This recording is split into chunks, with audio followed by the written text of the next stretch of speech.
ನಮಸ್ಕಾರ. ಮುಖ್ಯಾಂಶಗಳು. ಕಡಿಮೆ ವೆಚ್ಚದಲ್ಲಿ ಕೃಷಿ ಉತ್ಪನ್ನಗಳ ಸಾಗಾಟಕ್ಕೆ ಕ್ರಮ, ಸಾರಿಗೆ ಸಂಪರ್ಕವನ್ನು ಅಭಿವೃದ್ಧಿಗೊಳಿಸಲು ಕಾರ್ಯಯೋಜನೆ, ಪ್ರಧಾನಿ ನರೇಂದ್ರ ಮೋದಿ. ಕೃಷಿ ಸಂಜೀವಿನಿ ಯೋಜನೆ ರೈತರಿಗೆ ಸಹಕಾರಿ, ಶೀಘ್ರದಲ್ಲೇ ಮತ್ತಷ್ಟು ವಾಹನ ಸೌಲಭ್ಯ, ಮುಖ್ಯಮಂತ್ರಿ ಬಿಎಸ್ ಯಡಿಯೂರಪ್ಪ. ನಾಳೆ ದೇಶಾದ್ಯಂತ ಕೊರೋನಾ ಲಸಿಕೆ ತಾಲೀಮು, ಕೇಂದ್ರದ ಮಾರ್ಗಸೂಚಿಯಂತೆ ರಾಜ್ಯದಲ್ಲಿ ಸಕಲ ಸಿದ್ಧತೆ, ಸಚಿವ ಡಾಕ್ಟರ್ ಕೆ ಸುಧಾಕರ್. ಅಮೆರಿಕ ನೂತನ ಅಧ್ಯಕ್ಷರಾಗಿ ಜೋ ಬೈಡನ್ ಆಯ್ಕೆಯನ್ನು ಅಧಿಕೃತಗೊಳಿಸಿದ ಅಮೆರಿಕ ಸಂಸತ್, ನಿಯಮಾನುಸಾರ ಅಧಿಕಾರ ಹಸ್ತಾಂತರ ಡೊನಾಲ್ಡ್ ಟ್ರಂಪ್. ವಾರ್ತೆಗಳ ವಿವರ. ಪ್ರಧಾನಿ ನರೇಂದ್ರ ಮೋದಿ ಅವರಿಂದು ರೈಲ್ವೆಯ ಪಶ್ಚಿಮ ಸರಕು ಸಾಗಣೆ ಮೀಸಲು ಕಾರಿಡಾರ್ನ 306 ಕಿಲೋಮೀಟರ್ ಉದ್ದದ ನೂತನ ರೇವಾರಿ ಮಾದಾರ್ ವಿಭಾಗವನ್ನು ಹಾಗೂ ನ್ಯೂ ಅಟಲಿ ನ್ಯೂ ಕಿಶನ್ಗಢ ನಡುವಿನ 1.5 ಕಿಲೋಮೀಟರ್ ಉದ್ದದ ವಿದ್ಯುತ್ ಚಾಲಿತ ಕಂಟೈನರ್ ರೈಲನ್ನು ರಾಷ್ಟ್ರಕ್ಕೆ ಸಮರ್ಪಿಸಿದರು. न्यू अटेली से ये न्यू किशनगढ़ तक ये ट्रेन का कॉरिडोर है, कंटेनर ट्रेन, और ये कंटेनर ट्रेन है. इसकी खासियत ये है कि ये 1.5 किलोमीटर लंबी है और दुनिया की पहली डबल ट्रैकर, यानी कि ये एक कंटेनर के ऊपर दूसरा कंटेनर रख के आप देख सकते हैं विजुअल्स में. ये ट्रेन दुनिया की पहली ट्रेन है. प्रधानमंत्री नरेंद्र मोदी ने अभी कुछ ही देर पहले इसको हरी झंडी दिखाई है. तो भारतीय रेलवे की माल वहन क्षमता की हम बात करें तो आज का दिन एक बड़ा दिन इसको कहा जा सकता है. और हम यहाँ आपको ये भी बताएंगे कि प्रधानमंत्री ने क्या कुछ कहा इस दौरान. आज हरियाणा के ಬಳಿಕ ಪ್ರಧಾನಿ ಇದು ಮೂಲಸೌಕರ್ಯ ಕ್ಷೇತ್ರವನ್ನು ಆಧುನೀಕರಣಗೊಳಿಸುವ ಮಹತ್ವದ ಮೈಲುಗಲ್ಲುಗಳಲ್ಲಿ ಒಂದಾಗಿದೆ, ನವಭಾರತ ನಿರ್ಮಾಣದಲ್ಲಿ ತಮ್ಮೆಲ್ಲರ ಕೊಡುಗೆ ಮಹತ್ವಪೂರ್ಣವಾಗಿದೆ ಎಂದರು. ಪಶ್ಚಿಮ ರೈಲ್ವೆ ಕಾರಿಡಾರ್ ಯೋಜನೆಗೆ ಕಳೆದ 5-6 ವರ್ಷಗಳಿಂದ ಶ್ರಮಿಸಲಾಗುತ್ತಿತ್ತು. ಹಿಂದೆ ಸರಕು ಸಾಗಣೆ ರೈಲುಗಳ ವೇಗ ಕೇವಲ 25 ಕಿಲೋಮೀಟರ್ ಇದ್ದರೆ ಈಗ 3 ಪಟ್ಟು ಹೆಚ್ಚಳವಾಗಿದೆ. ಇದೇ ರೀತಿಯ ವೇಗದ ಅಭಿವೃದ್ಧಿ ದೇಶಕ್ಕೆ ಅಗತ್ಯವಿದೆ. ಇದು ಇಂದಿನ ತ್ವರಿತ ಅನಿವಾರ್ಯವೂ ಆಗಿದೆ ಎಂದು ತಿಳಿಸಿದರು. ಈ ಮಾರ್ಗ ವಿಕಾಸಕ್ಕೆ ಸಹಕಾರಿಯಾಗಲಿದ್ದು ರಾಜಧಾನಿ ದೆಹಲಿ, ಹರಿಯಾಣ, ರಾಜಸ್ಥಾನ ರಾಜ್ಯಗಳ ರೈತರು, ವ್ಯಾಪಾರಿಗಳು, ಉದ್ಯಮಿಗಳಿಗೆ ಹೊಸ ಅವಕಾಶ ಸೃಷ್ಟಿಯಾಗಲಿದೆ. ಪೂರ್ವ ಕಾರಿಡಾರ್ ಸರಕು ಸಾಗಣೆ ರೈಲಿನಿಂದ ಜಾರ್ಖಂಡ್ ಸರಕು ಸುಲಭವಾಗಿ ಪಂಜಾಬ್ ತಲುಪಿದರೆ ಪಶ್ಚಿಮ ಕಾರಿಡಾರ್ನಿಂದ ಸರಕು ಪೂರ್ವಕ್ಕೆ ತಲುಪುತ್ತದೆ. ಇದರಿಂದ ಹೊಸ ಉದ್ಯೋಗದ ಅವಕಾಶಗಳು ಸೃಷ್ಟಿಯಾಗುತ್ತವೆ ಎಂದರು. ಅತ್ಯಂತ ಕಡಿಮೆ ವೆಚ್ಚದಲ್ಲಿ ಉತ್ಪಾದಕರು ತಮ್ಮ ಸರಕುಗಳನ್ನು ದೇಶೀಯ ಹಾಗೂ ಅಂತಾರಾಷ್ಟ್ರೀಯ ಮಾರುಕಟ್ಟೆಗೆ ತಲುಪಿಸಲು ಸಹಕಾರಿಯಾಗಲಿದೆ ಎಂದರು. ಈ ಯೋಜನೆಗಾಗಿ 9 ರಾಜ್ಯಗಳಲ್ಲಿ ಕಂಟೈನರ್ ಡಿಪೋ, ಟರ್ಮಿನಲ್ ಇತ್ಯಾದಿ ಅನೇಕ ವ್ಯವಸ್ಥೆಗಳನ್ನು ನಿರ್ಮಿಸಲಾಗಿದೆ. ಇದರಿಂದ ಸ್ಥಳೀಯ ಜನರಿಗೆ ಉದ್ಯೋಗದ ಅವಕಾಶದ ಜೊತೆಗೆ ಉತ್ಪಾದಕರಿಗೂ ಅನುಕೂಲವಾಗಿದೆ. ಉದ್ಯಮಿಗಳು, ಕೈಗಾರಿಕೋದ್ಯಮಿಗಳಿಗೂ ಸಹಕಾರಿಯಾಗಲಿದ್ದು ಭಾರತವನ್ನು ಜಾಗತಿಕ ಗುಣಮಟ್ಟದ ಉತ್ಪಾದನಾ ಕೇಂದ್ರವನ್ನಾಗಿಸಲು ಸಹಕಾರಿಯಾಗಿದೆ. ಇದಕ್ಕಾಗಿ ಎಲ್ಲಾ ಮಾದರಿಯ ಸಂಪರ್ಕಗಳನ್ನು ಅಭಿವೃದ್ಧಿಪಡಿಸಲು ಕಾರ್ಯಯೋಜನೆ ರೂಪಿಸಲಾಗಿದೆ ಎಂದು ತಿಳಿಸಿದರು. ಭಾರತೀಯ ರೈಲ್ವೆ ದೇಶದ ಪ್ರಗತಿಗೆ ಅಪಾರ ಕೊಡುಗೆ ನೀಡಿದೆ. ಕೋವಿಡ್-19 ಸಾಂಕ್ರಾಮಿಕದ ಸಮಯದಲ್ಲಿ ಜನರನ್ನು ತಮ್ಮ ಸ್ಥಳಗಳಿಗೆ ತಲುಪಿಸುವಲ್ಲಿ ಮಹತ್ವದ ಪಾತ್ರ ನಿಭಾಯಿಸಿದೆ. ಅಗತ್ಯಕ್ಕೆ ಅನುಗುಣವಾಗಿ ರೈಲ್ವೆ ಸುಧಾರಣೆಯಾಗಿದೆ. ರೈಲು ನಿಲ್ದಾಣಗಳಿಂದ ಹಿಡಿದು ಶೌಚಾಲಯ ವ್ಯವಸ್ಥೆಯವರೆಗೆ ಬದಲಾವಣೆ ತರಲಾಗಿದೆ. ಭಾರತೀಯ ರೈಲ್ವೆ ಈಗ ಆಧುನಿಕ ವ್ಯವಸ್ಥೆಯನ್ನು ಒಳಗೊಂಡಿದೆ. ಕಳೆದ 6 ವರ್ಷಗಳಲ್ಲಿ ಸಾಕಷ್ಟು ಪ್ರಗತಿ ಸಾಧಿಸಲಾಗಿದ್ದು ದೇಶದ ಹಲವೆಡೆ ವಿದ್ಯುದೀಕರಣ ಸಂಪರ್ಕ ಜಾಲವನ್ನು ಒದಗಿಸಲು ಒತ್ತು ನೀಡಲಾಗಿದೆ. ಮೇಕ್ ಇನ್ ಇಂಡಿಯಾದ ಮೂಲಕ ರೈಲ್ವೆ ಕ್ಷೇತ್ರ ದೇಶ ಸೇವೆಯಲ್ಲಿ ತೊಡಗಿರುವುದು ಶ್ಲಾಘನೀಯ ಎಂದರು. मेड इन इंडिया वैक्सीन भी स्वीकृत की है. भारत की अपनी वैक्सीन ने देशवासियों में नया आत्मविश्वास पैदा किया है. 2021 की शुरुआत के माहौल में आरंभ से ही भारत की ये तेजी आत्मनिर्भरता के लिए गति, सारी बातें देख करके, सुन करके कौन हिंदुस्तानी होगा, कौन मां भारती का लाल होगा, कौन मां भारत को प्रेम करने वाला व्यक्ति होगा जिसका माथा गर्व से ऊंचा न हो. दादरी से जोड़ने वाली ರೈಲ್ವೆ ಸಚಿವ ಪಿಯೂಷ್ ಗೋಯಲ್ ಈ ಮಾರ್ಗ ಸರಕು ಸಾಗಣೆಗೆ ಮೀಸಲಾಗಿದ್ದು ಪಶ್ಚಿಮ ಕಾರಿಡಾರ್ ಮತ್ತು ಪೂರ್ವ ಸರಕು ಸಾಗಣೆ ಕಾರಿಡಾರ್ ನಡುವೆ ತಡೆರಹಿತ ಸಂಪರ್ಕವನ್ನು ಸಾಧಿಸಲು ಸಹಕಾರಿಯಾಗಿದೆ. ಇದರಿಂದ ಆರ್ಥಿಕ ಚಟುವಟಿಕೆ ಹೆಚ್ಚಲಿದ್ದು ಅಗತ್ಯ ಸರಕುಗಳು ಕಡಿಮೆ ದರದಲ್ಲಿ ಲಭ್ಯವಾಗುತ್ತವೆ ಎಂದು ತಿಳಿಸಿದರು. जो आपस में बांधते हुए इन क्षेत्रों के समुचित आर्थिक और सामाजिक विकास में योगदान करेगा और भारतीय अर्थव्यवस्था को एक नई गति प्रदान करेगा. राजस्थान राज्यपाल कलराज मिश्रा, मुख्यमंत्री अशोक गहलोत, हरियाण राज्यपाल सत्यदेव नारायण आर्य, मुख्यमंत्री मनोहर लाल खट्टर ಮುಂತಾದವರು ಉಪಸ್ಥಿತರಿದ್ದರು. ಕೃಷಿ ಇಲಾಖೆಯ ಸಂಚಾರಿ ಸಸ್ಯ ಆರೋಗ್ಯ ಚಿಕಿತ್ಸಾಲಯ ಕೃಷಿ ಸಂಜೀವಿನಿ ವಾಹನಗಳಿಗೆ ಮುಖ್ಯಮಂತ್ರಿ ಬಿಎಸ್ ಯಡಿಯೂರಪ್ಪ ಬೆಂಗಳೂರಿನಲ್ಲಿಂದು ಚಾಲನೆ ನೀಡಿದರು. ವಿಧಾನಸೌಧದ ಮುಂಭಾಗ ನಡೆದ ಕಾರ್ಯಕ್ರಮದಲ್ಲಿ ಉಪಮುಖ್ಯಮಂತ್ರಿ ಲಕ್ಷ್ಮಣ ಸವದಿ, ಕೃಷಿ ಸಚಿವ ಬಿಸಿ ಪಾಟೀಲ್, ಸಹಕಾರ ಸಚಿವ ಎಸ್ಟಿ ಸೋಮಶೇಖರ್ ಮತ್ತಿತರರು ಉಪಸ್ಥಿತರಿದ್ದರು. ಸನ್ಮಾನ್ಯ ಮುಖ್ಯಮಂತ್ರಿಯವರ ಅಮೃತ ಹಸ್ತದಿಂದ ರಾಜ್ಯದ ರೈತಾಪಿ ವರ್ಗಕ್ಕೆ ಸಹಾಯಕವಾಗಲೆಂದು ಕೃಷಿ ಸಂಜೀವಿನಿ ಲೋಕಾರ್ಪಣೆ. ಬಳಿಕ ಯಡಿಯೂರಪ್ಪ ರೈತರಿಗೆ ನೆರವಾಗುವ ನಿಟ್ಟಿನಲ್ಲಿ ಕೃಷಿ ಸಂಜೀವಿನಿ ವಾಹನಗಳಿಗೆ ಚಾಲನೆ ನೀಡಲಾಗಿದೆ. ಇದರ ಸಾಧಕ ಬಾಧಕಗಳನ್ನು ಪರಿಗಣಿಸಿ ಮತ್ತಷ್ಟು ವಾಹನಗಳನ್ನು ಒದಗಿಸಲು ಕ್ರಮ ಕೈಗೊಳ್ಳಲಾಗುವುದು. ಪ್ರಸ್ತುತ ರೈತರು ಇದರ ಸದುಪಯೋಗ ಪಡೆದುಕೊಳ್ಳಬೇಕು ಎಂದರು. ಮುಂದಿನ ವಿಚಾರ ಇವತ್ತು ಕೊಟ್ಟಿರುವಂಥ 40 ವಾಹನ ಯಾವ ರೀತಿ ಸದ್ಬಳಕೆ ಆಗುತ್ತೆ, ಯಾವ ರೀತಿ ಉಪಯೋಗ ಆಗುತ್ತೆ, ಆ ವರದಿಯನ್ನು ತರಿಸ್ಕೊಂಡು ಮುಂದೆ ಯೋಚನೆ ಮಾಡೋಣ. ಈಗಂತೂ ಈ 40 ವಾಹನಗಳನ್ನ ಭಾಳ ಸಂತೋಷ ನಾವೆಲ್ಲ ಒಟ್ಟಾಗಿ ಸೇರಿ ಬಿಡುಗಡೆ ಮಾಡಿದ್ದೇವೆ. ಅದು ಸದುಪಯೋಗವನ್ನು ನಮ್ಮ ರೈತ ಸಮೂಹದವರು ಮಾಡಿಕೊಳ್ಬೇಕು ಅಂತ ವಿನಂತಿಯನ್ನು ಮಾಡಿ ನಮ್ಮ ಮಾಧ್ಯಮದ ಸ್ನೇಹಿತರಿಗೆ, ಇಲ್ಲಿರುವಂಥ ಎಲ್ಲ ಬಂಧುಗಳಿಗೆ, ಅಧಿಕಾರಿ ಮಿತ್ರರಿಗೆ ಅಭಿನಂದನೆ ಸಲ್ಲಿಸಿ ನನ್ನ ಮಾತನ್ನು. ಬಿಸಿ ಪಾಟೀಲ್, ರಾಜ್ಯದಲ್ಲಿರುವ 742 ರೈತ ಸಂಪರ್ಕ ಕೇಂದ್ರಗಳಿಗೆ ಸಂಜೀವಿನಿ ವಾಹನ ನೀಡಲು ಉದ್ದೇಶಿಸಲಾಗಿದೆ. ಸದ್ಯ 40 ವಾಹನಗಳು ರೈತರ ಬಳಿಗೆ ತೆರಳಿ ಬೆಳೆಗಳಿಗೆ ಅನುಗುಣವಾಗಿ ಔಷಧಗಳನ್ನು ವಿತರಿಸುವುದಲ್ಲದೆ ಮಣ್ಣಿನ ಪರೀಕ್ಷೆಯನ್ನು ಸಹ ನಡೆಸುತ್ತವೆ. ರೈತರ ಅಭ್ಯುದಯಕ್ಕೆ ಸರ್ಕಾರ ಬದ್ಧವಾಗಿದೆ ಎಂದರು. ಕೃಷಿಯನ್ನು ಉತ್ತೇಜಿಸಲು ಸರ್ಕಾರ ಹಲವು ಕಾರ್ಯಕ್ರಮಗಳನ್ನು ಹಮ್ಮಿಕೊಂಡಿದೆ. ರೈತ ಸ್ನೇಹಿ ಕಾರ್ಯಕ್ರಮದ ಮೂಲಕ ಹಲವು ಯೋಜನೆಗಳನ್ನು ಜಾರಿಗೊಳಿಸಲು ಉದ್ದೇಶಿಸಲಾಗಿದೆ ಎಂದು ಅವರು ತಿಳಿಸಿದರು. ರಾಜ್ಯಪಾಲ ವಜುಭಾಯಿ ವಾಲಾ ಅವರು ರಾಜಭವನದ ಗಾಜಿನ ಮನೆಯಲ್ಲಿಂದು ಅನನ್ಯ ಸೇವೆ ಸಲ್ಲಿಸಿದ ಪೊಲೀಸ್ ಸಿಬ್ಬಂದಿಗೆ ರಾಷ್ಟ್ರಪತಿ ಪದಕ ಪ್ರದಾನ ಮಾಡಿದರು. ಪ್ರಶಸ್ತಿ ಸಮಾರಂಭದಲ್ಲಿ ಮುಖ್ಯಮಂತ್ರಿ ಬಿಎಸ್ ಯಡಿಯೂರಪ್ಪ, ಗೃಹ ಸಚಿವ ಬಸವರಾಜ ಬೊಮ್ಮಾಯಿ ಸೇರಿದಂತೆ ಹಲವು ಸಚಿವರು ಉಪಸ್ಥಿತರಿದ್ದರು. 2018ರ ಶ್ಲಾಘನೀಯ ಸೇವಾ ಪದಕ, 2018 ಹಾಗೂ 2019ರ ರಾಷ್ಟ್ರಪತಿಗಳ ವಿಶಿಷ್ಟ ಸೇವಾ ಪದಕಗಳು ಸೇರಿದಂತೆ ಒಟ್ಟು 78 ಮಂದಿ ಪೊಲೀಸ್ ಸಿಬ್ಬಂದಿಗೆ ಪದಕ ನೀಡಿ ಗೌರವಿಸಲಾಯಿತು.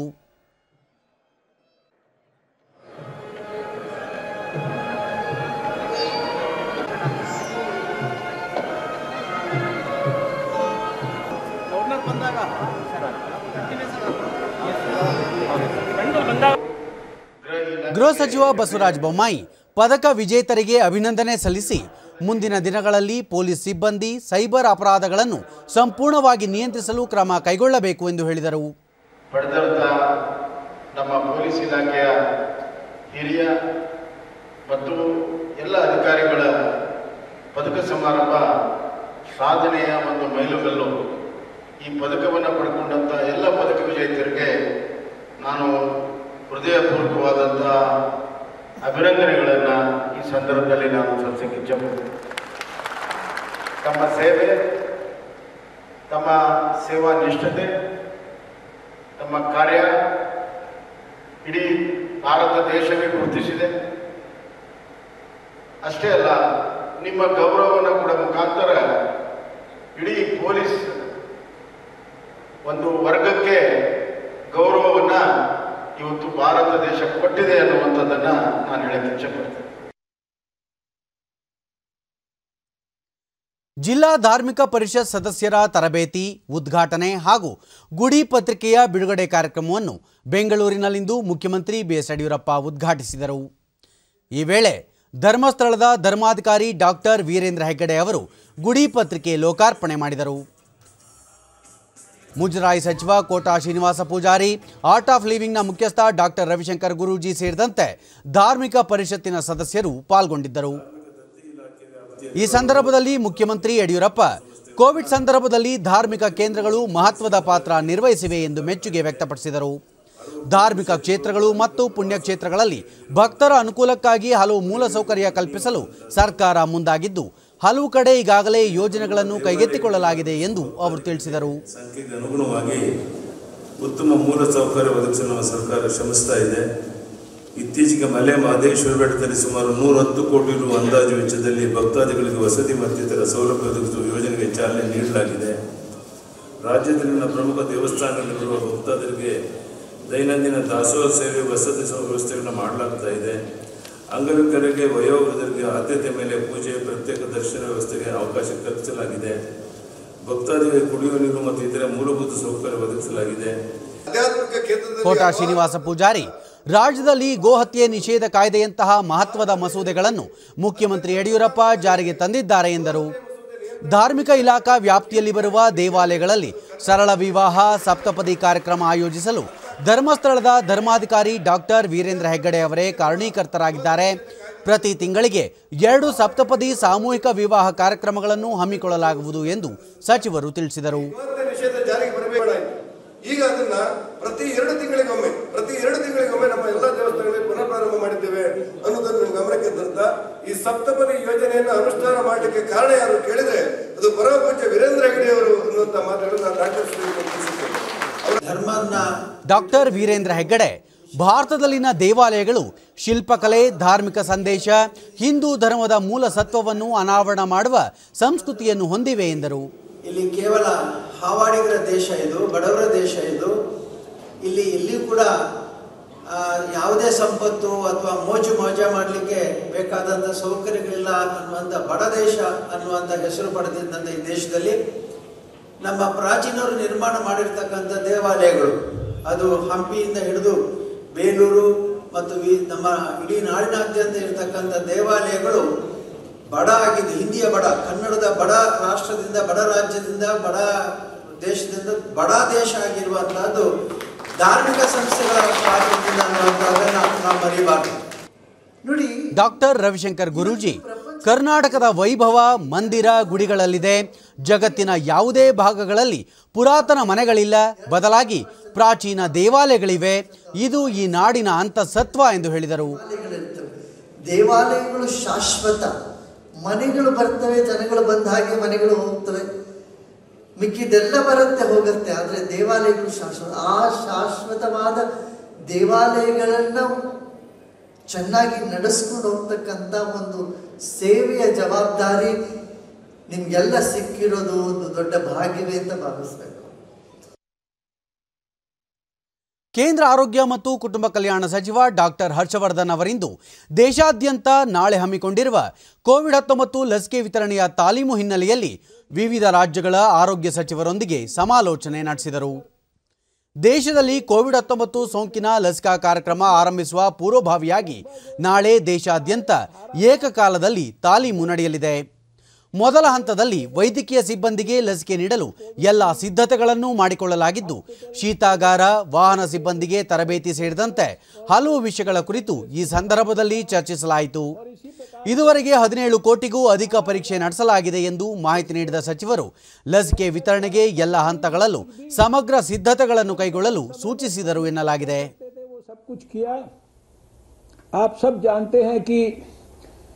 एक लैब से जो यात्रा शुरू हुई थी वो आज 2300 की संख्या को हम पार कर चुके हैं देश में लेबोरेटरीज की दृष्टि से।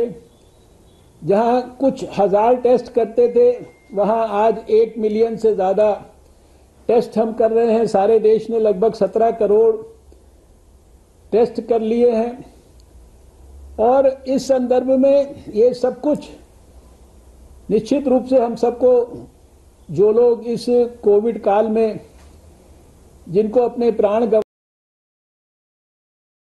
से प्रभावित मरीज थे, चाहे वो हम सबके साथी कोविड वॉरियर्स थे, उन सब के लिए हम सबको बहुत दुख है, कष्ट है। उनकी पवित्र स्मृति को हम सब लोग मिलकर स्मरण करते हैं, उनको प्रणाम करते हैं। ದೇಶಾದ್ಯಂತ ನಾಳೆ ಮೂರನೇ ಹಂತದ ಕೊರೋನಾ ಲಸಿಕೆ ತಾಲೀಮು ನಡೆಯಲಿದ್ದು ರಾಜ್ಯದಲ್ಲೂ 263 ಕಡೆ ಲಸಿಕೆ ವಿತರಣೆಗೆ ವ್ಯವಸ್ಥೆ ಮಾಡಿಕೊಳ್ಳಲಾಗಿದೆ ಎಂದು ಆರೋಗ್ಯ ಮತ್ತು ವೈದ್ಯಕೀಯ ಶಿಕ್ಷಣ ಸಚಿವ ಡಾಕ್ಟರ್ ಕೆ ಸುಧಾಕರ್ ಬೆಂಗಳೂರಿನಲ್ಲಿಂದು ಹೇಳಿದರು. ಕೇಂದ್ರ ಆರೋಗ್ಯ ಸಚಿವ ಡಾಕ್ಟರ್ ಹರ್ಷವರ್ಧನ್ ಅವರೊಂದಿಗೆ ಸಂವಾದ ನಡೆಸಿದ ಬಳಿಕ ಮಾಹಿತಿ ನೀಡಿದ ಅವರು, ಪ್ರತಿ ಜಿಲ್ಲೆಯಲ್ಲಿ 3 ಕಡೆ ವ್ಯವಸ್ಥೆ ಮಾಡಲು ಸೂಚನೆ ನೀಡಲಾಗಿದೆ. ಆದರೆ ನಾವು 7 ಕಡೆ ಲಸಿಕೆ ತಾಲೀಮು ಹಮ್ಮಿಕೊಂಡಿದ್ದೇವೆ ಎಂದು ಹೇಳಿದರು. ಈ ಪೈಕಿ 24 ಜಿಲ್ಲಾಸ್ಪತ್ರೆಗಳು, 20 ವೈದ್ಯಕೀಯ ಕಾಲೇಜುಗಳು, 43 ತಾಲೂಕು ಆರೋಗ್ಯ ಕೇಂದ್ರಗಳು, 31 ಸಮುದಾಯ ಆರೋಗ್ಯ ಕೇಂದ್ರಗಳು, 87 ಪ್ರಾಥಮಿಕ ಆರೋಗ್ಯ ಕೇಂದ್ರಗಳು, 30 ನಗರ ಪ್ರಾಥಮಿಕ ಕೇಂದ್ರ ಹಾಗೂ 28 ಖಾಸಗಿ ಸಂಸ್ಥೆಗಳಲ್ಲಿ ನಾಳೆ ಲಸಿಕೆ ವಿತರಣೆಗೆ ವ್ಯವಸ್ಥೆ ಮಾಡಿಕೊಳ್ಳಲಾಗಿದೆ ಎಂದು ಸಚಿವರು ತಿಳಿಸಿದರು. ಕೇಂದ್ರ ಸರ್ಕಾರ ಈಗಾಗಲೇ 24 ಲಕ್ಷ ಸಿರಿಂಜರ್ಗಳನ್ನು ರಾಜ್ಯಕ್ಕೆ ನೀಡಿದ್ದು ಅವುಗಳನ್ನು ಈಗಾಗಲೇ ಎಲ್ಲ ಕಡೆ ವಿತರಣೆ ಮಾಡಲಾಗಿದೆ. ಲಸಿಕೆ ಪೂರೈಕೆ ಮತ್ತು ಸಂಗ್ರಹಣೆಗೆ ಬೇಕಾದ ಎಲ್ಲ ವ್ಯವಸ್ಥೆಗಳನ್ನು ಮಾಡಿಕೊಳ್ಳಲಾಗಿದೆ ಎಂದು ಮಾಹಿತಿ ನೀಡಿದರು. ಇಂದು ಕೇಂದ್ರ ಸಚಿವರೊಂದಿಗೆ ನಡೆದ ಮಾತುಕತೆಯಲ್ಲಿ 1 ಕೋಟಿ ಜನರಿಗೆ ಆರಂಭದ ಹಂತದಲ್ಲಿ ಲಸಿಕೆ ನೀಡಲು ಉದ್ದೇಶಿಸಲಾಗಿದೆ. ಇದರಲ್ಲಿ ಆರೋಗ್ಯ ಕಾರ್ಯಕರ್ತರು, ವೈದ್ಯಕೀಯ ಸಿಬ್ಬಂದಿ, ರಕ್ಷಣಾ ಸಿಬ್ಬಂದಿ ಸೇರಿದಂತೆ ಕೊರೋನಾ ಸೋಂಕು ವಿರುದ್ಧದ ಹೋರಾಟದಲ್ಲಿ ಭಾಗಿಯಾದವರಿಗೆ ಲಸಿಕೆ ನೀಡಲಾಗುವುದು ಎಂದು ಸಚಿವರು ತಿಳಿಸಿದ್ದಾರೆ ಎಂದರು. ಅಲ್ಲದೆ ಲಸಿಕೆ ಜನಾಂದೋಲನವಾಗಬೇಕು, ಇದರಲ್ಲಿ ಜನರು ಭಾಗಿಯಾಗಬೇಕು. ಯಾರು ಕೂಡ ಲಸಿಕೆ ಬಗ್ಗೆ ಆತಂಕ ಪಡುವುದು ಬೇಡ, ಇದರಿಂದ ಅಪಾಯವಿಲ್ಲ ಎಂದು ಸ್ಪಷ್ಟಪಡಿಸಿದ್ದಾರೆ. ಇದನ್ನು ಜನರು ಅರ್ಥ ಮಾಡಿಕೊಳ್ಳಬೇಕು ಎಂದು ಸುಧಾಕರ್ ತಿಳಿಸಿದರು. ಪ್ರತಿ ವರ್ಷದಂತೆ ಜನವರಿ 17ರಂದು ಪೋಲಿಯೋ ಕಾರ್ಯಕ್ರಮ ಹಮ್ಮಿಕೊಳ್ಳಲಾಗಿದ್ದು ಈ ಬಾರಿ 65 ಲಕ್ಷ ಮಕ್ಕಳಿಗೆ ಲಸಿಕೆ ನೀಡುವ ಗುರಿ ಹೊಂದಲಾಗಿದೆ ಎಂದರು.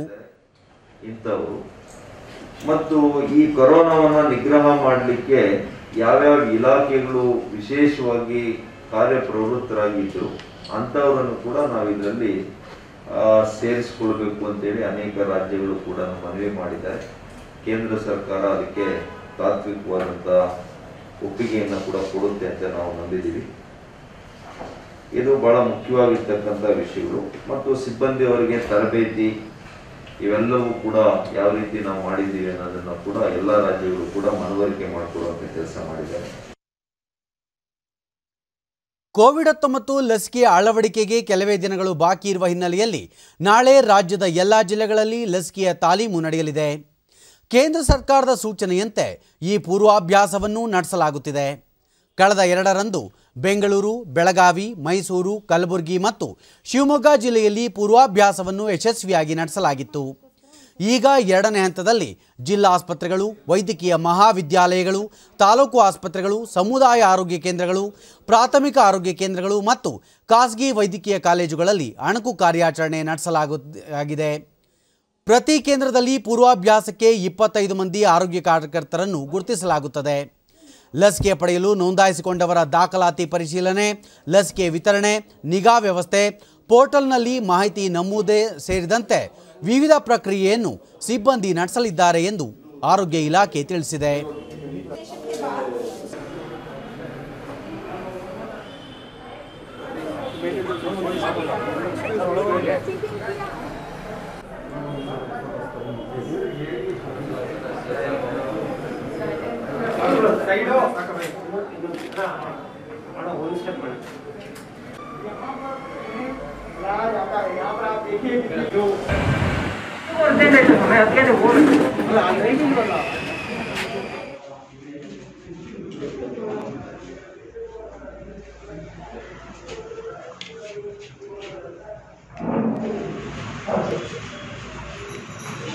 ಅರ್ಧ ಗಂಟೆ ಕೂತ್ಕೊಳ್ಳಿ. ನಿಮ್ಗೆ ಏನಾದರೂ ತಲೆನೋವು ಸರ್ ಹೌದು ಸರ್ 01357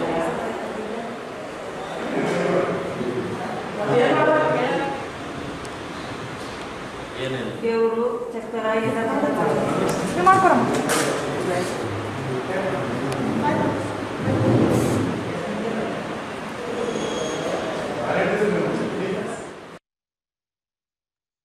ರಾಜ್ಯದಲ್ಲಿ ಈಗಾಗಲೇ ಆರಂಭಗೊಂಡಿರುವ ಎಸ್ಎಸ್ಎಲ್ಸಿ ಮತ್ತು ದ್ವಿತೀಯ ಪಿಯುಸಿ ತರಗತಿಗಳಿಗೆ ಪೋಷಕರು ಮತ್ತು ವಿದ್ಯಾರ್ಥಿಗಳಿಂದ ಉತ್ತಮ ಪ್ರತಿಕ್ರಿಯೆ ವ್ಯಕ್ತವಾಗಿದೆ.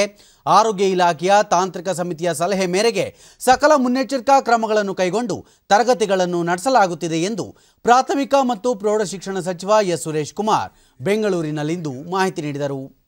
ಕೇಂದ್ರ ವಾರ್ತಾ ಮತ್ತು ಪ್ರಸಾರ ಸಚಿವಾಲಯ, ಪಿಐಬಿ ಮತ್ತು ರಾಜ್ಯ ಪತ್ರಕರ್ತೆಯರ ಸಂಘ ಹಮ್ಮಿಕೊಂಡಿದ್ದ ಕೋವಿಡ್ ವಿಭಿನ್ನ ಆಯಾಮಗಳು ವೆಬಿನಾರ್ನಲ್ಲಿ ಪಾಲ್ಗೊಂಡ ಸಚಿವರು ರಾಜ್ಯಾದ್ಯಂತ ಎಸ್ಎಸ್ಎಲ್ಸಿ ಮತ್ತು ದ್ವಿತೀಯ ಪಿಯುಸಿ ವಿದ್ಯಾರ್ಥಿಗಳು ಅತ್ಯಂತ ಲವಲವಿಕೆಯಿಂದ ತರಗತಿಗಳಿಗೆ ಹಾಜರಾಗುತ್ತಿದ್ದಾರೆ. ಕೋವಿಡ್-19 ಹಿನ್ನೆಲೆಯಲ್ಲಿ ಪ್ರಸಕ್ತ ಶೈಕ್ಷಣಿಕ ವರ್ಷ ಸರ್ಕಾರಕ್ಕೆ ಅತ್ಯಂತ ಸವಾಲಿನ ವರ್ಷವಾಗಿತ್ತು. ರಾಜ್ಯದ ಅನೇಕ ಜಿಲ್ಲೆಗಳಲ್ಲಿ ಪ್ರವಾಸ ನಡೆಸಿದಾಗ ದೀರ್ಘಕಾಲದವರೆಗೆ ಶಾಲೆಗಳು ಮುಚ್ಚಿದ ಪರಿಣಾಮ ಹೆಚ್ಚಿನ ಮಕ್ಕಳು ಬಾಲ ಕಾರ್ಮಿಕರಾಗಿರುವುದು ಬೆಳಕಿಗೆ ಬಂದಿದೆ. ಅನೇಕ ಹೆಣ್ಣು ಮಕ್ಕಳು ಬಾಲ್ಯ ವಿವಾಹಕ್ಕೊಳಪಟ್ಟಿದ್ದಾರೆ. ಈ ಸಮಸ್ಯೆ ಕುರಿತು ಆರೋಗ್ಯ ಇಲಾಖೆಯ ತಾಂತ್ರಿಕ ಸಮಿತಿಯೊಂದಿಗೆ ಚರ್ಚಿಸಿ ವಿದ್ಯಾಗಮ ಯೋಜನೆಯನ್ನು ಪುನರಾರಂಭಿಸಲು ನಿರ್ಧರಿಸಲಾಯಿತು ಎಂದರು. ಶಾಲೆಗಳಿಗೆ ಆಗಮಿಸುವ ಶಿಕ್ಷಕರು, ವಿದ್ಯಾರ್ಥಿಗಳಿಗೆ ಕೋವಿಡ್ ಪರೀಕ್ಷೆ ಕಡ್ಡಾಯಗೊಳಿಸಲಾಗಿದೆ. ಮಕ್ಕಳಿಗೆ ಕೋವಿಡ್ ಪರೀಕ್ಷೆ ನಡೆಸದ ಶಾಲೆಗಳ ವಿರುದ್ಧ ಕ್ರಮ ಕೈಗೊಳ್ಳಲಾಗುವುದು ಎಂದು ಸಚಿವರು ಹೇಳಿದರು. ಪ್ರಸಕ್ತ ಸಾಲಿನಲ್ಲಿ ಶಾಲಾವಧಿಯಲ್ಲಿ ಬದಲಾವಣೆಯಾದ್ದರಿಂದ ವಿದ್ಯಾರ್ಥಿಗಳಿಗೆ ಹೆಚ್ಚಿನ ಒತ್ತಡವಾಗದಂತೆ ತಡೆಯಲು ಶಿಕ್ಷಣ ತಜ್ಞರೊಂದಿಗೆ ಸಮಾಲೋಚನೆ ನಡೆಸಿ ಶಾಲಾ ಪಠ್ಯಕ್ರಮಗಳಲ್ಲಿ ಕಡಿತ ಮಾಡಲಾಗಿದೆ.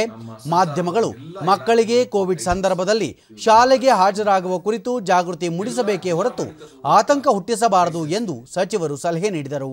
ಒಂದೊಂದು ಎಲ್ಲೋ ಪ್ರಸಂಗ ಬಂದಾಗ ನನಗೂ ಕೂಡ ಮನಸ್ಸಿಗೆ ಬಹಳ ನೋವಾಗ್ತದೆ. ಆದ್ರೆ ಇವತ್ತು ಸಮಾಜದಲ್ಲಿ ಎಲ್ಲಾ ಚಟುವಟಿಕೆಗಳು ಪ್ರಾರಂಭ ಆಗಿದೆ. ಯಾವ ಚಟುವಟಿಕೆಗಳು ನಿಂತಿಲ್ಲ. ಯಾರೋ ಒಬ್ರು ಹಾಸ್ಯ ಮಾಡ್ತಾ ಇದ್ರು, ಬಾರ್ಗಳನ್ನ ತೆಗೆದು ನೀವು ಸ್ಕೂಲ್ಗಳನ್ನ ಮುಚ್ಚದಿದೆಯಲ್ಲ, ಇದು ಆರೋಗ್ಯಕರ ಸಮಾಜದ ಲಕ್ಷಣ ಅಲ್ಲ ಅಂತ ಒಂದು ಮಾತನ್ನ ಹೇಳ್ತೇನೆ. ನಾನು ಮೊನ್ನೆ ಶಾಲೆಗೆ ಹೋದಾಗ ಟೀಚರ್ಸ್ ಹೇಳಿದೆ, ಏನ್ ಅನಿಸ್ತಾ ಇದೆ ನಿಮಗೆ ಅಂತ. ಅವ್ರ ಸರ್, ಈಗ ನಮ್ಮ ಶಾಲೆಗಳಿಗೆ ಜೀವ ಬಂತು, ಮಕ್ಕಳಿಲ್ದೇ ಇರೋ ಶಾಲೆ ಎಂತದ್ದು ಬಣಗುಡ್ತಾ ಇತ್ತು ನಮ್ಮ ಅಂಗಳ ಅನ್ನೋದು ಒಂದು ಮಾತು ಹೇಳಿದ್ದಾರೆ. ಸೊ ಒಟ್ಟಾರೆ ಈ ಒಂದು ಸವಾಲಿನ ದಿನಗಳಲ್ಲಿ ನಾನು ಎಲ್ಲರ ಸಹಾಯ ತಗೊಂಡು ಎಲ್ಲರ ಜೊತೆ ಸಮಾಲೋಚನೆ ಮಾಡಿ ಇವತ್ತು ಮುಂದೆ ಇಡ್ತಾ ಇದ್ದೀವಿ. ಇನ್ಫ್ಯಾಕ್ಟ್ ನಮ್ಮ SSLCಲಿ ನಾವೇನ್ ಕ್ರಮ ತಗೊಂಡು ಅದ್ರ ಬಗ್ಗೆ ಸುಪ್ರೀಂ ಕೋರ್ಟ್ ತುಂಬಾ ಮೆಚ್ಕೊಂಡಿದೆ. ಕೇಂದ್ರದ ಕೃಷಿ ಸುಧಾರಣಾ ಕಾನೂನು ವಿರೋಧಿಸಿ ರೈತರು ಪ್ರತಿಭಟನೆ ನಡೆಸುತ್ತಿರುವ ಸ್ಥಳದಲ್ಲಿ ಕೋವಿಡ್-19 ಮಾರ್ಗಸೂಚಿಗಳನ್ನು ಪಾಲನೆ ಮಾಡಲಾಗುತ್ತಿದೆಯೇ ಎಂದು ಸರ್ವೋಚ್ಚ ನ್ಯಾಯಾಲಯ ಇಂದು ಕೇಂದ್ರ ಸರ್ಕಾರವನ್ನು ಪ್ರಶ್ನಿಸಿದೆ. ಈ ಕುರಿತು ಕೇಂದ್ರಕ್ಕೆ ನೋಟಿಸ್ ಜಾರಿ ಮಾಡಿರುವ ನ್ಯಾಯಾಲಯ ಪ್ರತಿಭಟನಾ ಸ್ಥಳದಲ್ಲಿ ಕೋವಿಡ್-19 ಸೋಂಕು ಹರಡದಂತೆ ಆರೋಗ್ಯ ಸಚಿವಾಲಯದ ಮಾರ್ಗಸೂಚಿ ಪಾಲನೆಯಾಗುವಂತೆ ಕೈಗೊಂಡಿರುವ ಕ್ರಮಗಳ ಬಗ್ಗೆ ವಿವರಣೆ ನೀಡುವಂತೆ ನಿರ್ದೇಶನ ನೀಡಿದೆ. ರೈತರು ಪ್ರತಿಭಟನೆ ನಡೆಸುತ್ತಿರುವ ಸ್ಥಳದಲ್ಲಿ ಕೋವಿಡ್-19 ಸೋಂಕು ಹರಡುವ ಆತಂಕ ವ್ಯಕ್ತಪಡಿಸಿದ ಸರ್ವೋಚ್ಚ ನ್ಯಾಯಾಲಯದ ಮುಖ್ಯ ನ್ಯಾಯಮೂರ್ತಿ ಎಸ್.ಎ. ಬೋಬ್ಡೆ ಅವರನ್ನೊಳಗೊಂಡ ಪೀಠ ಬೃಹತ್ ಪ್ರತಿಭಟನೆ ನಡೆಸಲು ಅವಕಾಶ ನೀಡುವಲ್ಲಿ ಕೇಂದ್ರ ಸರ್ಕಾರ, ದೆಹಲಿ ಸರ್ಕಾರ ಮತ್ತು ದೆಹಲಿ ಪೊಲೀಸರ ಪಾತ್ರದ ಕುರಿತು ವಿವರಣೆ ಕೇಳಿದೆ. ಜಮ್ಮು ಮೂಲದ ವಕೀಲರಾದ ಸುಪ್ರಿಯಾ ಪಂಡಿತ ಈ ಕುರಿತು ಅರ್ಜಿ ಸಲ್ಲಿಸಿದ್ದರು. ಸಾಲಿಸಿಟರ್ ಜನರಲ್ ತುಷಾರ್ ಮೆಹ್ತಾ ಕೇಂದ್ರ ಸರ್ಕಾರ ಈ ಬಗ್ಗೆ ಪ್ರತಿಕ್ರಿಯೆ ಸಲ್ಲಿಸುವುದಾಗಿ ತಿಳಿಸಿದ್ದಾರೆ. ರಾಷ್ಟ್ರೀಯ ಸ್ವಯಂ ಸೇವಕ ಸಂಘದ 2 ದಿನಗಳ ಬೈಠಕ್ ಗುಜರಾತ್ನಲ್ಲಿ ಇಂದು ಸಂಪನ್ನಗೊಂಡಿದೆ. ಸಂಘದ ಸಹ ಕಾರ್ಯನಿರ್ವಾಹಕ ಕೃಷ್ಣ ಗೋಪಾಲ್ ಬೈಠಕ್ನಲ್ಲಿ ನೂತನ ಶಿಕ್ಷಣ ನೀತಿ, ಕೋವಿಡ್-19 ಸ್ಥಿತಿಗತಿ ಹಾಗೂ ರಾಮ ಮಂದಿರ ನಿರ್ಮಾಣ ಸೇರಿದಂತೆ ಅನೇಕ ವಿಚಾರಗಳ ಬಗ್ಗೆ ಚರ್ಚೆ ನಡೆಸಲಾಯಿತು ಎಂದು ತಿಳಿಸಿದರು. ಸಂಘದ ಮುಖ್ಯಸ್ಥ ಮೋಹನ್ ಭಾಗವತ್ ಸೇರಿದಂತೆ ಅನೇಕ ಪ್ರಮುಖ ಗಣ್ಯರು ಬೈಠಕ್ನಲ್ಲಿ ಪಾಲ್ಗೊಂಡಿದ್ದರು ಎಂದು ಅವರು ಮಾಹಿತಿ ನೀಡಿದರು. और इस प्रकार देश भर से आए 30 से अधिक संगठनों के कार्यकर्ताओं ने मिलकर भविष्य में इस देश को और अच्छे प्रकार से समृद्ध भारत, सशक्त भारत, स्वाभिमान पूर्ण भारत, सारे विश्व को एक दिशा देने वाला भारत, एक वैभवशाली भारत, इस निर्माण हेतु सभी प्रयत्नशील हों, ऐसा उद्देश्य इस बैठक का है. मैंने बताया यह बैठक प्रतिवर्ष होती है. उसी श्रृंखला में यह बैठक यहाँ पर संपन्न हुई है. इसके ದೇಶೀಯ ಬೊಂಬೆ ಉತ್ಪಾದಕರಿಗೆ ಉತ್ತೇಜನ ನೀಡುವ ನಿಟ್ಟಿನಲ್ಲಿ ಟಾಯ್ ಕಥಾ ಯಶಸ್ವಿಗೊಳಿಸುವಂತೆ ಕೇಂದ್ರ ಶಿಕ್ಷಣ ಸಚಿವ ರಮೇಶ್ ಪೋಖ್ರಿಯಾಲ್ ನಿಶಾಂಕ್ ತಿಳಿಸಿದ್ದಾರೆ. ಈ ಕುರಿತು ಟ್ವೀಟ್ ಮಾಡಿರುವ ಅವರು, ವಿದ್ಯಾರ್ಥಿಗಳು, ಶಿಕ್ಷಕರು ಮತ್ತು ಪಾಲಕರು ತಮ್ಮ ವಿಭಿನ್ನ ಮತ್ತು ಕ್ರಿಯಾಶೀಲ ವಿಚಾರಗಳೊಂದಿಗೆ ಟಾಯ್ಕಥಾನ್ನಲ್ಲಿ ಭಾಗವಹಿಸಲು ಕೋರಿದ್ದಾರೆ. ಭಾರತದ ಬೊಂಬೆ ಮಾರುಕಟ್ಟೆ 10,500 ಕೋಟಿ ರೂಪಾಯಿ ಮೌಲ್ಯವುಳ್ಳದ್ದಾಗಿದೆ. 80% ಬೊಂಬೆಗಳನ್ನು ಆಮದು ಮಾಡಿಕೊಳ್ಳಲಾಗುತ್ತಿದೆ. ದೇಶವನ್ನು ಬೊಂಬೆ ಉತ್ಪಾದನಾ ಕೇಂದ್ರವನ್ನಾಗಿ ಮಾಡುವ ಅವಕಾಶಗಳು ಹೇರಳವಾಗಿವೆ. ಈ ಟಾಯ್ಕಥಾನ್ ಮೂಲಕ ವಿನೂತನ ಬೊಂಬೆ ಸಂಸ್ಕೃತಿಯನ್ನು ಹುಟ್ಟುಹಾಕಬೇಕಿದೆ. ಮಕ್ಕಳಲ್ಲಿ ಉತ್ತಮ ಮೌಲ್ಯಗಳನ್ನು ಬೆಳೆಸಲು ಈ ಕ್ಷೇತ್ರ ಸಹಕಾರಿಯಾಗಲಿದೆ ಎಂದು ಅವರು ತಿಳಿಸಿದ್ದಾರೆ. ಈ ತಿಂಗಳ 20ರಿಂದ ಪ್ರಸ್ತಾವನೆ ಸಲ್ಲಿಕೆ ಆರಂಭವಾಗಲಿದೆ. ಕೃಷಿ ಸುಧಾರಣೆಗಳನ್ನು ವಿರೋಧಿಸಿ ಪ್ರತಿಭಟನೆಯಲ್ಲಿ ತೊಡಗಿರುವ ರೈತ ಸಂಘಟನೆಗಳ ಮುಖಂಡರೊಂದಿಗೆ ಸರ್ಕಾರ ನಾಳೆ ಮತ್ತೊಂದು ಸುತ್ತಿನ ಮಾತುಕತೆ ನಡೆಸಲಿದೆ. ದೆಹಲಿಯ ವಿಜ್ಞಾನ ಭವನದಲ್ಲಿ ನಡೆದ 7ನೇ ಸುತ್ತಿನ ಮಾತುಕತೆಯಲ್ಲಿ ಯಾವುದೇ ನಿರ್ಣಯಕ್ಕೆ ಬರಲು ಸಾಧ್ಯವಾಗಿರಲಿಲ್ಲ.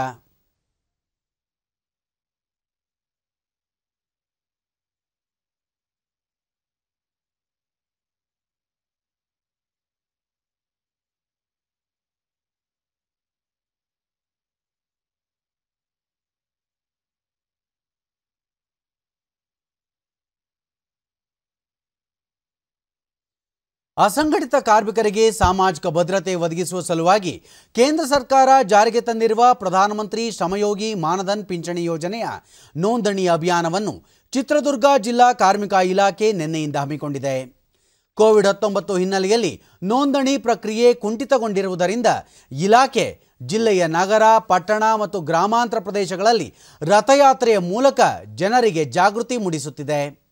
ಬೀದಿ ಬದಿ ವ್ಯಾಪಾರಿಗಳು, ಬಿಸಿಯೂಟ ತಯಾರಕರು, ಹಮಾಲಿಗಳು, ಮನೆ ಕೆಲಸದವರು ಸೇರಿದಂತೆ 18ರಿಂದ 40 ವರ್ಷದ ಒಳಗಿನ ಎಲ್ಲ ಅಸಂಘಟಿತ ಕಾರ್ಮಿಕರು ಈ ಯೋಜನೆಯಡಿ ನೋಂದಣಿ ಮಾಡಿಸಿಕೊಳ್ಳಬಹುದಾಗಿದೆ.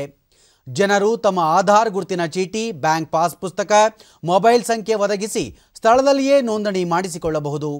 ಡಿಡಿ ನ್ಯೂಸ್ನೊಂದಿಗೆ ಕಾರ್ಮಿಕ ಇಲಾಖೆ ಅಧಿಕಾರಿ ವಿನುತಾ, ಜಿಲ್ಲೆಯಾದ್ಯಂತ 15 ದಿನಗಳ ಕಾಲ ಈ ಅಭಿಯಾನ ಹಮ್ಮಿಕೊಳ್ಳಲಾಗಿದೆ. ಫಲಾನುಭವಿಗಳು ಮಾಸಿಕ 55 ರೂಪಾಯಿಗಳಿಂದ 200 ರೂಪಾಯಿಗಳವರೆಗೆ ವಂತಿಗೆ ಪಾವತಿಸಿದರೆ 60 ವರ್ಷದ ನಂತರ ಮಾಸಿಕ 3,000 ರೂಪಾಯಿ ಪಿಂಚಣಿ ಪಡೆಯುತ್ತಾರೆ. ಜಿಲ್ಲೆಯಲ್ಲಿ ಇದುವರೆಗೆ 3,500 ಮಂದಿ ಹೆಸರು ನೋಂದಾಯಿಸಿಕೊಂಡಿದ್ದಾರೆ ಎಂದರು. ಅಮೆರಿಕದ ನೂತನ ಅಧ್ಯಕ್ಷರಾಗಿ ಜೋ ಬೈಡನ್ ಆಯ್ಕೆಯಾಗಿದ್ದಾರೆ ಎಂದು ಅಮೆರಿಕದ ಸಂಸತ್ ಇಂದು ಅಧಿಕೃತವಾಗಿ ಘೋಷಿಸಿದೆ. ಫಲಿತಾಂಶದ ಕುರಿತು ವಿವರಣೆ ನೀಡಿದ ಸಂಸತ್, ಡೆಮಾಕ್ರೆಟಿಕ್ ಪಕ್ಷದ ಜೋ ಬೈಡನ್ ಅವರು 306 ಮತಗಳನ್ನು ಹಾಗೂ ರಿಪಬ್ಲಿಕನ್ ಪಕ್ಷದ ಡೊನಾಲ್ಡ್ ಟ್ರಂಪ್ 232 ಮತಗಳನ್ನು ಪಡೆದಿರುವುದಾಗಿ ತಿಳಿಸಿತು. ಈ ಮಧ್ಯೆ ಉಪಾಧ್ಯಕ್ಷರಾಗಿ ಡೆಮಾಕ್ರೆಟಿಕ್ ಪಕ್ಷದ ಕಮಲಾ ಹ್ಯಾರಿಸ್ ಆಯ್ಕೆಯಾಗಿದ್ದಾರೆ. ಹಾಲಿ ಅಧ್ಯಕ್ಷ ಡೊನಾಲ್ಡ್ ಟ್ರಂಪ್ ಚುನಾವಣೆ ಫಲಿತಾಂಶಕ್ಕೆ ಸಮ್ಮತಿಸದಿದ್ದರೂ ನಿಯಮದಂತೆ ಅಧಿಕಾರ ಹಸ್ತಾಂತರಿಸುವುದಾಗಿ ಹೇಳಿದ್ದಾರೆ. ಡೆಮಾಕ್ರೆಟಿಕ್ ಪಕ್ಷದ ಜೋ ಬೈಡನ್ ಕಳೆದ ನವೆಂಬರ್ನಲ್ಲೇ ಚುನಾವಣೆಯಲ್ಲಿ ಅತ್ಯಧಿಕ ಮತ ಗಳಿಸಿ ಮುಂಚೂಣಿಯಲ್ಲಿದ್ದರು. ಅಂತಿಮವಾಗಿ ಜಾರ್ಜಿಯಾದ 2 ಕ್ಷೇತ್ರಗಳಲ್ಲಿ ಗೆಲ್ಲುವ ಮೂಲಕ ಸಂಸತ್ತಿನಲ್ಲಿ ತಮ್ಮ ಪ್ರಾಬಲ್ಯ ಸಾಬೀತುಪಡಿಸಿದರು. ಆದರೆ ಎಲೆಕ್ಟೋರಲ್ ಕಾಲೇಜು ಮತ ಎಣಿಕೆ ಮತ್ತು ಪ್ರಾಮಾಣೀಕರಿಸುವ ಪ್ರಕ್ರಿಯೆ ನಡೆಸುತ್ತಿರುವ ಸಮಯದಲ್ಲೇ ಅಮೆರಿಕ ಹಾಲಿ ಅಧ್ಯಕ್ಷ ಡೊನಾಲ್ಡ್ ಟ್ರಂಪ್ ಬೆಂಬಲಿಗರು ಕ್ಯಾಪಿಟಲ್ ಕಟ್ಟಡ ಅಂದರೆ ಸಂಸತ್ ಕಟ್ಟಡದ ಮೇಲೆ ದಾಳಿ ನಡೆಸಿ ಗೊಂದಲ ಸೃಷ್ಟಿಸಿದ್ದರು. ಘಟನೆಯಲ್ಲಿ 4 ಸಾವಿಗೀಡಾಗಿದ್ದಾರೆ. ಪ್ರಸ್ತುತ ಅಮೆರಿಕದ ವಾಷಿಂಗ್ಟನ್ನಲ್ಲಿ 15 ದಿನಗಳ ತುರ್ತು ಪರಿಸ್ಥಿತಿ ಹೇರಲಾಗಿದೆ. ಇದಕ್ಕೆ ವಿಶ್ವದಾದ್ಯಂತ ವ್ಯಾಪಕ ಖಂಡನೆ ವ್ಯಕ್ತವಾಗಿತ್ತು. ಭಾರತದ ಪ್ರಧಾನಿ ನರೇಂದ್ರ ಮೋದಿ ಅವರು ಸಹ ಘಟನೆಯನ್ನು ಖಂಡಿಸಿದ್ದಾರೆ. वहीं दूसरी ओर अमेरिकी संसद के प्रतिनिधि सभा और सीनेट के संयुक्त सत्र की ಕೊನೆಯಲ್ಲಿ ಮತ್ತೊಮ್ಮೆ ಮುಖ್ಯಾಂಶಗಳು. ಕಡಿಮೆ ವೆಚ್ಚದಲ್ಲಿ ಕೃಷಿ ಉತ್ಪನ್ನಗಳ ಸಾಗಾಟಕ್ಕೆ ಕ್ರಮ, ಸಾರಿಗೆ ಸಂಪರ್ಕವನ್ನು ಅಭಿವೃದ್ಧಿಗೊಳಿಸಲು ಕಾರ್ಯಯೋಜನೆ, ಪ್ರಧಾನಿ ನರೇಂದ್ರ ಮೋದಿ. ಕೃಷಿ ಸಂಜೀವಿನಿ ಯೋಜನೆ ರೈತರಿಗೆ ಸಹಕಾರಿ, ಶೀಘ್ರದಲ್ಲೇ ಮತ್ತಷ್ಟು ವಾಹನ ಸೌಲಭ್ಯ, ಮುಖ್ಯಮಂತ್ರಿ ಬಿಎಸ್ ಯಡಿಯೂರಪ್ಪ. ನಾಳೆ ದೇಶಾದ್ಯಂತ ಕೊರೋನಾ ಲಸಿಕೆ ತಾಲೀಮು, ಕೇಂದ್ರದ ಮಾರ್ಗಸೂಚಿಯಂತೆ ರಾಜ್ಯದಲ್ಲಿ ಸಕಲ ಸಿದ್ಧತೆ, ಸಚಿವ ಡಾಕ್ಟರ್ ಕೆ ಸುಧಾಕರ್. ಅಮೆರಿಕ ನೂತನ ಅಧ್ಯಕ್ಷರಾಗಿ ಜೋ ಬೈಡನ್ ಆಯ್ಕೆಯನ್ನು ಅಧಿಕೃತಗೊಳಿಸಿದ ಅಮೆರಿಕ ಸಂಸತ್, ನಿಯಮಾನುಸಾರ ಅಧಿಕಾರ ಹಸ್ತಾಂತರ ಡೊನಾಲ್ಡ್ ಟ್ರಂಪ್.